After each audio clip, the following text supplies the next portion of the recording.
স্বৈরাচারী সরকারের পতনের পাশাপাশি দেশ ছাড়ার হিড়িক পড়েছে আওয়ামী লীগের ছত্রছায়ায় বেড়ে ওঠা নেতা ও অনুসারীদের। এই তালিকায় রয়েছে বিভিন্ন প্রকল্পে কর্মরত প্রভাবশালী ঠিকাদারও। সম্প্রতি নিরাপত্তার কারণে চলে গেছেন এ সকল প্রকল্পের ভারতীয় ঠিকাদার ও নির্মাণ শ্রমিকেরা। এতে ব্রাহ্মণবাড়িয়ার আশুগঞ্জ নদীবন্দর থেকে আখাউড়া স্থলবন্দর পর্যন্ত 4 লেন মহাসড়ক প্রকল্পের কাজ বন্ধ হয়ে গেছে। প্রকল্পে ভারতীয় ঠিকাদার ও নির্মাণ শ্রমিকরা নিরাপত্তাহীনতার কারণে দেশে ফিরে যাওয়ায় গত 5 আগস্ট থেকে কাজ বন্ধ। এতে দুর্ভোগ ও ভোগান্তি বেড়েছে মানুষের।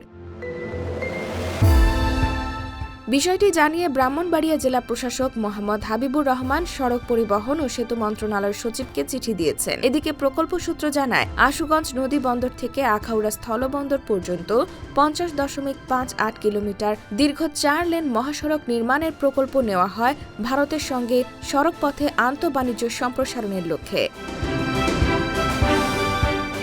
2017 সালের 20 জুলাই ভারতীয় ঠিকাদারি প্রতিষ্ঠান এফকনস ইনফ্রাস্ট্রাকচার লিমিটেডকে 5,791 কোটি টাকার এই প্রকল্পটি দেওয়া হয়। এর মধ্যে ভারতীয় ঋণ 2,982 কোটি টাকা। প্রকল্পটি 3টি প্যাকেজে বাস্তবায়িত হচ্ছিল। 2021 সালের মধ্যে নির্মাণ কাজ শেষ করার কথা থাকলেও করোনা মহামারী সহ বিভিন্ন কারণে নির্ধারিত সময়ে কাজ শুরু হয়নি। পরে 3 দফা সময় বাড়ানো হয়। সে অনুযায়ী 2025 সালের 30 জুন নির্মাণ কাজ শেষ করার কথা। তবে গত জুন পর্যন্ত কাজের অগ্রগতি 50%।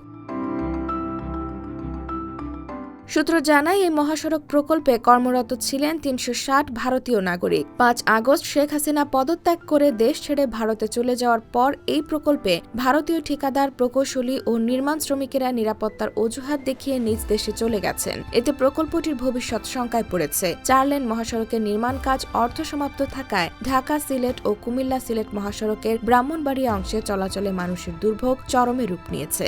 মহাসড়কের এক পাশে খানাখন্দ থাকায় ঝুঁকি নিয়ে চলছে যানবাহন। তীব্র যানজট হচ্ছে। দুর্ভোগ থেকে মুক্তি পেতে সড়কটি ব্যবহারকারী ও স্থানীয় লোকজন দ্রুত 4 লেনে বাস্তবায়নের দাবি জানান।